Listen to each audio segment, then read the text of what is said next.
Hey everybody, I am gonna do some training with Garmin today because she was being crazy in the kennel this morning and I realized they just haven't had enough one-on-one time, partially because I just had a baby 7 weeks ago, so I've been a bit busy. Um, so Garmin and I are going to show you how I trained Garmin to loose leash walk. It's not perfect, it's not finished by any chance, but yeah, basically we're just going to show you uh, our way of doing it.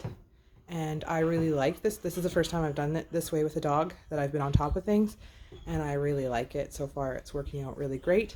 Um, I'm terrible at making a training plan and sticking to it. So basically, what I've been doing the last few years is just trying to learn new habits for me to implement that will make the dogs better behaved. So this new habits and new way of thinking of things. So basically the premise with this way of doing things with her was that when they're really little puppies, they just have the instinct to follow their person or the other dogs.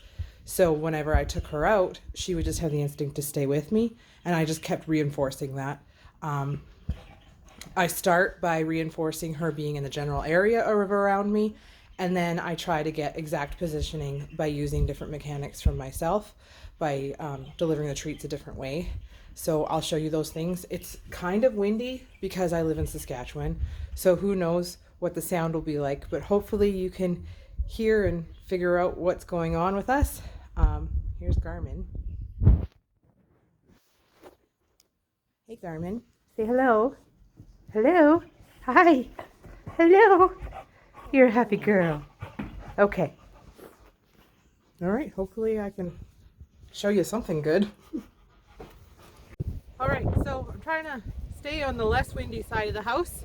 Um, so I'll show you first how I get the dog to stay in the general area. Like I said, when they're puppies, the instinct is just to stay with you.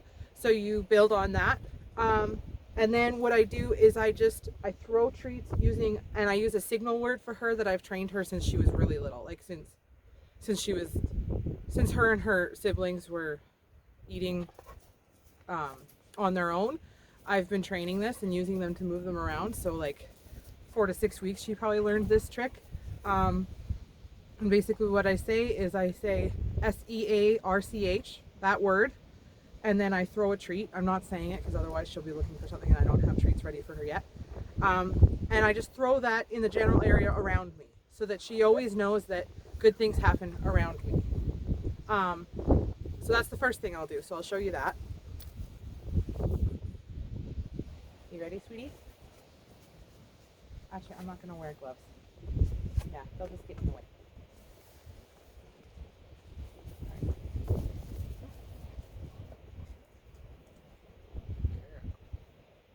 Search. Search. Search.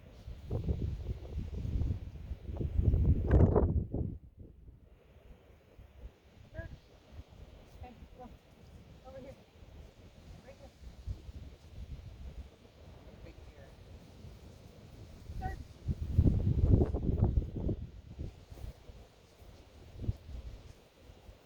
So if you have a dog that doesn't stay really close to you, you kind of, if you can get in an area where they can't get away, like a fenced yard or something, or have them on a long lead and just let them wander, and anytime they come close, then you say search and then you throw the treat, then you can slowly build them up so that they just like decrease their distance until they learn that good things happen around you. Um, it, but you have to make sure that the treats are way more enticing than the environment. So that's the trick. So then the next thing I do with them is once they learn that where I am is where good things happen, then I'll change my mechanics so that I'm delivering the treat at my hip. And I don't want her, I'm not very good at this because I haven't maintained great criteria, but I don't want her jumping up to get the treat. I want all 4 of her feet on the ground still when the treat goes into her mouth. So what I do is, if she tries to take the treat from me by jumping up, I just take the treat back and close my hand. And until she's walking with all 4 feet on the ground, and lets me deliver the treat to her that way, she doesn't actually get the treat. So the delivery isn't completed until she's in the proper position. Right, sweetie? I know we haven't done very good at this. All right, you ready?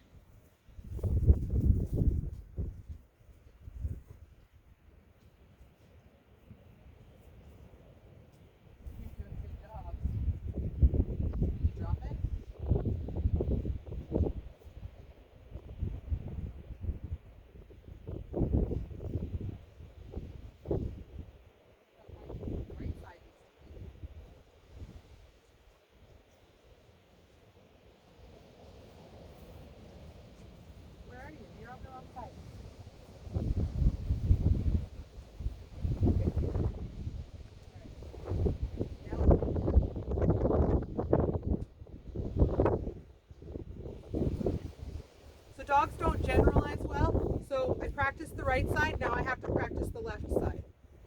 She's better at the left side because I've done that more, but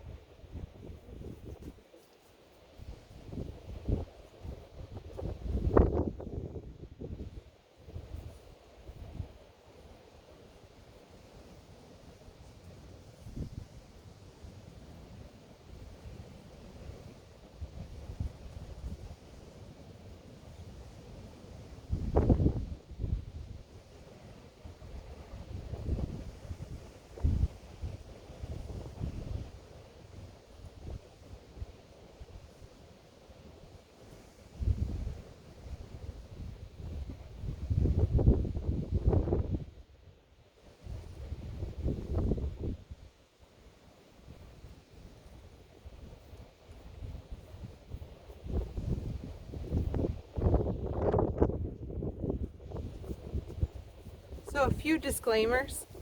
First of all, if you're wondering why I'm weirdly shaped, there's a baby in here. Secondly, I've noticed some mistakes that I've made in the past. I often drop kibble and then she will like drop behind me to pick it up off the ground as we keep going. That's a failure in my mechanics and my treat delivery that has created a bad habit of, I've noticed that even when I don't drop kibble, she drops behind me to check to see if I did drop anything. So that can kind of create a yo-yo effect that probably isn't the greatest, but we're working on it.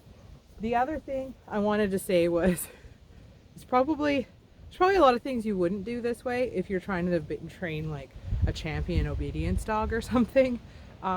This is just me trying to get a dog that doesn't yank my arm off, because I've had struggles with that in the past. Something about it's really been hard for me to get a dog that walks nicely beside me. My Whippet's really good. I think maybe the previous owner that I got her from did a really good job of introducing the leash. But anyways, so those are the first two things I would do with the dog. I do it without the leash to start with because I don't want the dog to learn to pull on the leash. I want them to learn where the position is before I ever introduce the leash. So the next step is, as I get a nice simple, like a light leash that's going to be, you know, something that I like using. Use something that you like. And I just clip it on their collar. And I just drop it. And it just drags. And that way she learns that the leash never has resistance on it from the start.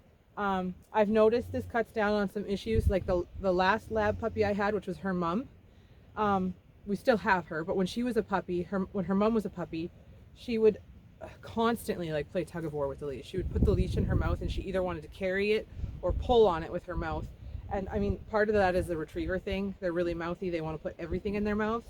I haven't had that issue with her. And I'd say it's probably just because there's never been resistance on the leash and it's just always been a non-thing. Like she was so little that when she started dragging it around, that she just like, at first she kind of was curious about it, but now she's just like, oh, whatever, it's just a leash, I don't care about it, which is good. I don't want her to think that it means pull or that it means tug of war. I don't want her to think any of those things. So this is the next step of what I would do just to condition her to the leash. Come on.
Now, the next step to the loose leash walking that we've done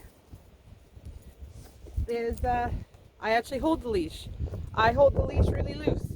I try to make it tight enough that I'm not tripping on it, but I don't want it so tight that she's putting tension on it and she can't move freely. Now the rule at this stage is if she pulls on the leash, I stop. All forward motion stops, and we wait. And once she's kind of moved back into position and the leash is loose again, then we start moving again. I don't give a treat when she gets back into position because I don't want to train her to go out of position just so she can get back into position so she can get a treat. Dogs will chain behaviors like that, and so then you create a yo-yo dog, which is what I've had in the past. It's like, it's kind of funny to watch me walking a yo-yo dog. Trying really hard not to train her to do that. So if she gets back into position, the reward is that we move again, and then once she's walked in position on leash, like with me holding it, for a few steps, then she gets rewarded, so that she learns that the behavior that gets the reward is not going out and coming back in, it's getting into position and staying in position. All right, I'm just gonna do the left side for now because the right side is so rusty, it's a little embarrassing.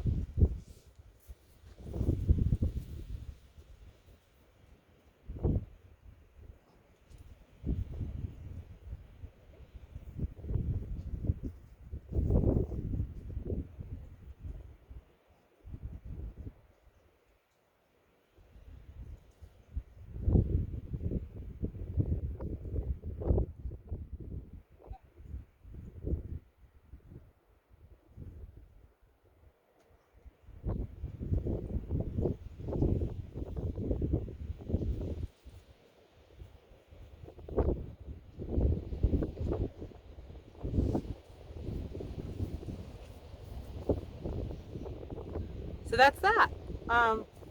Yeah, there's probably a few more things you need to know that I am not thinking of right now. There's probably a few things that I did terribly wrong, but as you can see, she walks really good on the leash, so I think we're making progress.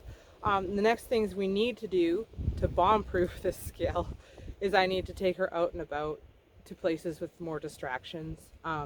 Maybe to build her up to that, I would practice this when my family or friends are over, or I would practice it when the other dogs are out, so that she learns that the leash rules still apply when there's distractions.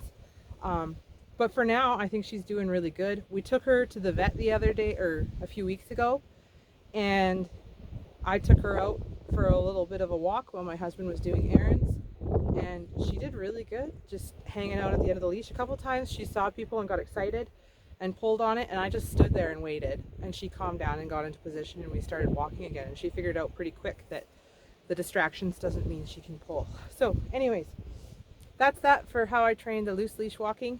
And Garmin, you did such a good job. You're a good girl. Can you catch? Catch. Oh, you cannot catch. Labs can't catch. Anyways, I see I have some dog poop to clean up, so see you later. Have fun.